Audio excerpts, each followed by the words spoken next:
Okay, so like we've talked about, you have to select it to affect it. So that's why you guys worked on selecting your object first.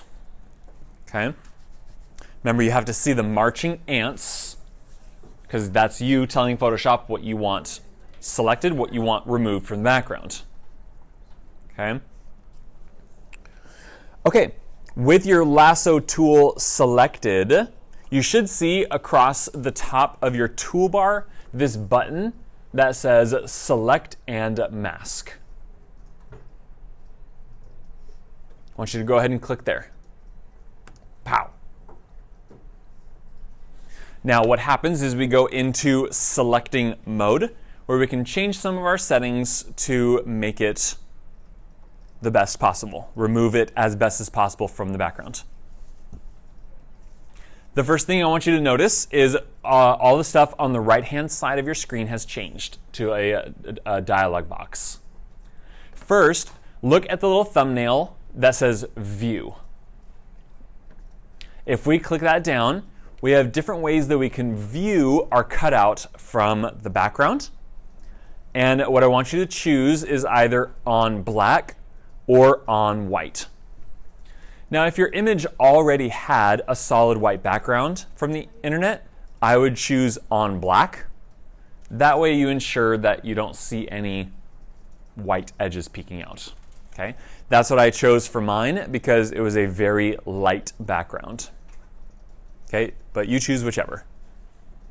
Once you pick one, you have to click out of the menu. And I want you to look at this opacity slider right beneath it. This tells you how much of the background you can see.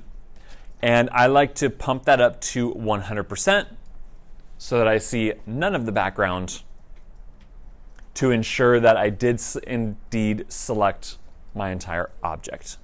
Okay, so it's kind of like a self-check to make sure you did it right. So at this point, if you notice stuff got lopped off or you still have a white edge, I would click Cancel there at the very bottom and refine your selection. And then repeat the steps.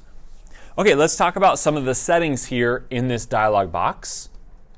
Scroll down, or view down, I'm not sure what your guys's are truncated to.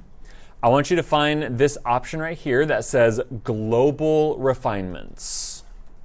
Global Refinements. You should see 4 sliders under it. Okay. If you don't, remember there's these little twirl down arrows next to the words. Okay, so make sure you guys can see those sliders. Okay, let's talk about what these sliders do. I'm going to zoom in here so you guys can see what happens along my edge here. Smoothing helps with if your object is very angular, like maybe a car or something with sharp edges. Watch what happens here when I smooth it out a little bit. You guys see that? It's very subtle, but it just makes your edges look a little bit more clean. I set that to about 1 or 2. Okay, you don't have to go crazy with it. 1 or 2, it looks good. Now for feather, we're going to talk about feather in the next couple days. Feather is a way to soften your edge, so it's not a harsh line. Harsh lines look unnatural. So I'm going to increase my feather. So watch what happens here. Here's a sharp line, and here's with feather. Whee! Look how soft. Soft edge. Again, we don't want to go too much because then it looks unnatural. So I'm going to also set my feather to 1. Now contrast, I don't deal with that too much. So by default, I leave that also at 1.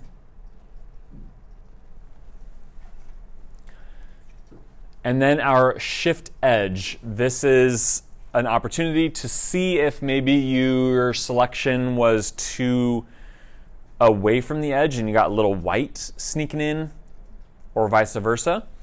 I would set this to either -1 or 1. Okay, so 1 either way, but it needs to be 1, negative or positive. Good. Once you have adjusted those sliders, we have one very, very important setting in this dialog box. Scroll all the way down to the bottom where it says Output Settings. Okay? If you paid attention to nothing else, pay attention to this. Sorry, back rows, if you can't quite see it, I'll show an exploded screenshot here. You want your output settings to look like, like this. Go ahead and click that Decontaminate Colors box. And then right here at the bottom where it says Output To, change that drop-down menu to New Layer with Layer Mask. That phrase there, Layer Mask, is very important. We're going to talk about it next week on what it is and what it does. Okay. Once your output settings look like this, go ahead and click OK. Okay, now that you've done that, look at your image. You should see that the background's been removed. Look at your layers panel. Not only do you have the original background image, but now you should have a separate layer of the image with that little black and white thumbnail. That's your layer mask.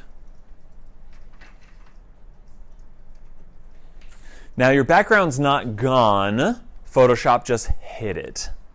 Okay, give you guys selves a round of applause. You did it. There you go. Good. Good. That's industry standard, okay, for removing backgrounds. That was, quote, the hard way.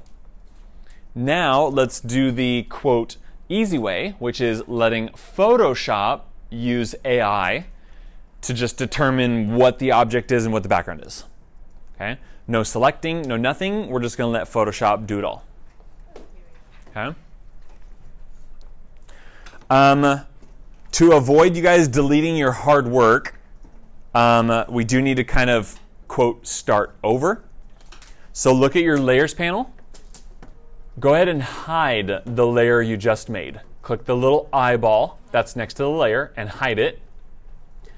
And then show your background layer so that we can see the full image again. So hide the layer we just made, show your background layer, and you need to select your background layer so that Photoshop knows that we're working with the original image. So actually click on the background layer. This is option 2, letting Photoshop decide what our object is. So it's actually as before. You need to go to any selection tool. We can stay on our lasso tool so that we can see that select and mask button. Go ahead and click that. Okay. Now it's the same, right? It's the same dialog box as before. But look at the top of your toolbar. There's a magic button that says Select Subject. Click that. Boom. Change your view to on black or on white again so you can preview whether or not Photoshop did a good job. If you guys don't see the Select Subject button on the toolbar, look at your left-hand brushes. You need to click one of the brush tools, and that magically makes it show up.